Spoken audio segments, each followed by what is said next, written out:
इतने सारे लीक्स में रामायण का ट्रेलर देखने के बाद अब ऐसा क्या ही बाकी बचा है जो मैं आपको नया बता दूंगी। सच बोलूं, बहुत कुछ। इतना ज्यादा हाइप भी नहीं करना चाहिए था ना, क्योंकि रियल ट्रेलर में कुछ वर्ल्ड क्लास है तो थोड़ा बहुत चीजों में 50-50 फील आ रहा है। तो चलो शुरुआत उसी सवाल से कर लेते हैं जिससे हर कोई बचना चाहता है। सुबह 4 बजे ट्रेलर कौन डालता है? नहीं, ये वाला नहीं, इससे भी बड़ा जरूरी दूसरा सवाल। भगवान राम के बिना रामायण कैसी, और राम के लिए रणबीर कपूर का ही सिलेक्शन क्यों? क्या वाकई में मजा आ रहा है रणबीर को एज भगवान राम के रोल में देखकर? देखो, ये बात किसी से छुपी नहीं है। जब से ट्रेलर के क्लिप्स वायरल होना शुरू हुए थे और अब फाइनली ऑफिशियल वीडियो भी आ गया है, हर किसी ने यश को एज रावण टोटली एक्सेप्ट कर लिया है। नो इफ नो बट किसी दूसरे एक्टर का नाम तक नहीं लिया जा रहा है जो इस फिल्म में रावण बन सकता था, या फिर यश से ज्यादा बेटर तरीके से एग्रेशन, गुस्सा, घमंड, इन सारे एक्सप्रेशंस को डिस्प्ले कर सकता था। सबसे बेस्ट डिसीजन था ट्रेलर को यश के सीन के साथ शुरू करना। देखते ही अलग एनर्जी सी फील होने लगती है। उनके डायलॉग्स उनके चेहरे को पूरी तरह मैच कर रहे हैं। यश और Ravan made for each other हैं। चाहे आप इस बात को कितना भी कंट्रोवर्शियल क्यों ना समझो, लेकिन हाँ, इस ट्रेलर के बाद काफी लोग ऐसे होंगे जो रावण की वजह से रामायण देखने जाएंगे। लेकिन इस तरीके का कॉन्फिडेंस लोगों को रणबीर के ऊपर फील नहीं हो रहा है, फिर चाहे वो 144p वाला वीडियो हो या फिर 4K HD का ट्रेलर। दिक्कत वीडियो क्वालिटी की नहीं है, एक्टर से एक्सपेक्टेशंस की है। ऑनेस्टली ट्रेलर में रणबीर के सीन्स ऑन ऑफ टाइप के हैं। जब वो ब्लाइंड फोल्ड वाला सीक्वेंस आया, इतनी खुशी हुई ना अंदर से। ये है वो इंडियन सिनेमा विजन जिसके आगे अंग्रेज भी अपनी नजर नीची कर लेंगे।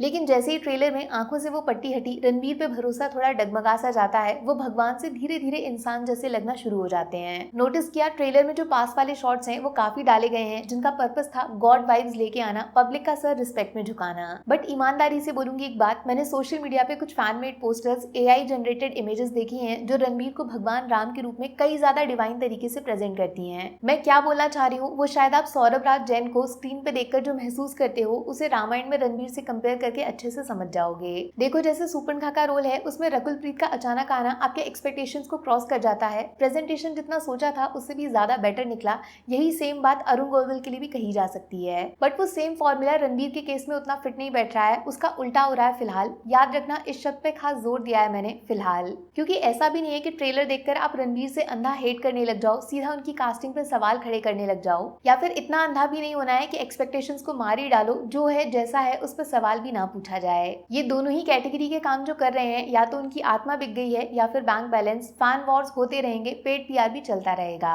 वैसे भी उन लोगों से क्या एक्सपेक्ट कर सकते हो आप जो भगवान इंद्र के ऐरावत के बारे में कुछ नहीं जानते हैं और भगवान हनुमान को मंकी गॉड कहकर बुलाते हैं। लेकिन इस सब के बीच में रणबीर के पास तगड़ा मौका है टैलेंट के दम पर हेटर्स को अपना फैन बनाने का, जिसमें नितेश तिवारी की बहुत ज्यादा हेल्प चाहिए होगी। ये भगवान परशुराम वाला सीन तो बोनस की तरह आ गया ना। कितने लोगों ने पहचाना था, सच्ची बताना। पता नहीं क्यों हर बार जब रामायण का कंटेंट आने वाला होता है, लोग आदि पुरुष का जिक्र करने लग जाते हैं। बट इस बार ट्रेलर में विजुअल्स की क्वालिटी देखने के बाद आपको बड़े हॉलीवुड प्रोजेक्ट से कंपैरिजन शुरू कर देना चाहिए। जिस तरह क्रिस्टोफर नोलन की फिल्म का टिकट खरीद के आप थिएटर नहीं सीधा दूसरी दुनिया में पहुंच जाते हो, ठीक वैसे ही रामायण ने खुद का हिस्टोरिकल वर्ल्ड क्रिएट किया है। लेकिन सच ये है कि ट्रेलर में जो मॉन्स्टर्स क्रिएट किए गए हैं वो टीजर से तो बेहतर हैं, लेकिन एकदम बेस्ट रिजल्ट से काफी दूर हैं। वर्क इन प्रोग्रेस लग रहा है। टीवी सीरियल जैसा वाइब आ सकता है कुछ लोगों को। और जिस तरह ट्रेलर का कलर फिक्स किया है, उसी तरह बाकी छोटी मोटी चीजों को रिलीज आने तक संभाल लिया जाएगा। लेकिन मुझे बिल्कुल समझ नहीं आ रहा है कुछ लोगों का साई पल्लवी को जबरदस्ती डाउनग्रेड करना। माता सीता की पहचान ही यही है कि उनसे जुड़ी सिंपल चीजें भी बहुत बड़ी बन जाती हैं। कितने अच्छे से ड्रेस सिलेक्शन किया है ट्रेलर में साई पल्लवी के सारे सीन्स का। उनके एक्सप्रेशंस देखकर एक प्योर डिवाइन एनर्जी सी आ गई है आंखों में। डायलॉग्स भी बहुत रियल, नेचुरल और इमोशनल फील दे रहे हैं। साई पल्लवी रणबीर के सीन्स बिल्कुल वैसे हैं जैसा आप इस एनिमेटेड फिल्म को देखकर फील करना चाहते थे। वैसे अब रियलाइज हुआ मुझे क्यों वो दिल्ली वाले इवेंट के बाद हर कोई ट्रेलर के म्यूजिक के बारे में बात करते नहीं थक रहा था। लास्ट में देखा कैसे शोर सन्नाटा साथ में फील हो रहा था। कहीं से तो न्यूज उड़ी है टी सीरीज ने रामायण के दोनों पार्ट्स के म्यूजिक राइट्स 75 करोड़ में खरीदे हैं। और ऑनेस्टली ट्रेलर का BGM सुन के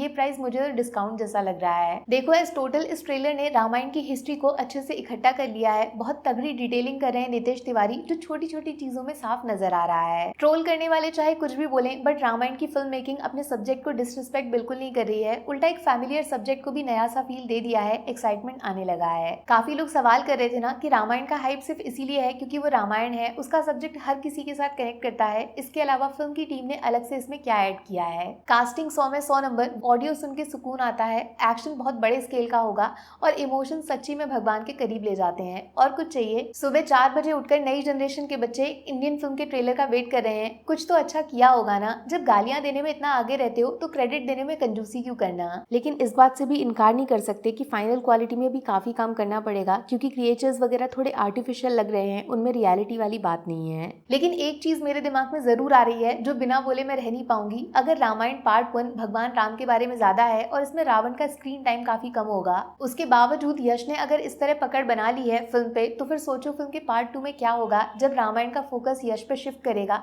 रावण तो हार जाएगा, लेकिन क्या यश को रणवीर हरा पाएंगे? कोई PR नहीं, कोई ट्रोल नहीं, अगर आप एक जिंदा सिनेमा लवर हो तो फ्रैंकली 2 बातें जरूर लिखकर बताओ जो आपको ये ट्रेलर देखकर सबसे पहले दिमाग में आई। टीजर के बाद ट्रेलर में क्या सुधर गया और आगे क्या सुधारा जा सकता है, दिल खोल के कमेंट करके जरूर बताना। मेरी मानो तो इंडियन सिनेमा का नया जन्म हो चुका है दोस्त। बोलो जय Shri Ram. Take care, bye bye.